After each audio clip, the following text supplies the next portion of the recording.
সকাল সকাল বেরিয়েছিলাম মর্নিং ওয়ার্কে, তো বন্ধুকে নিয়ে ছাড়তে যাচ্ছি এয়ারপোর্ট। তো বাড়ি যাবে, কলকাতা থেকে বাড়ি যাবে, এয়ারপোর্টে ছাড়তে যাচ্ছি। তো আপনাদেরকে দেখাচ্ছি এই যে, আর সামনে আমাদের সল্টলেক স্টেডিয়াম কলকাতা। এখানে থাকি আমরা, কাজ করি, যেহেতু সে আলাদা সাইডে যাচ্ছে, তাকে ছাড়তে যাচ্ছি। তো বন্ধুর মুখটা একটু ভালো করে দেখায়। বন্ধু যেমন কীরকম শুকিয়ে গেছে বাড়িতে থাকার পর। আমাদের কলকাতার রাস্তাঘাটটা দেখেছেন কতটা সুন্দর।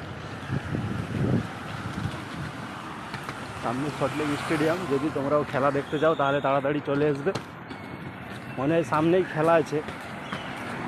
তো okay guys, tata bye bye, দেখা হচ্ছে ভিডিওতে। যদি ভিডিওটা ভালো লেগে থাকে লাইক কমেন্ট শেয়ার করবেন এবং রিপ্লাই কমেন্টস করবেন, রিপ্লাই কমেন্টস থেকে বন্ধু পাবেন।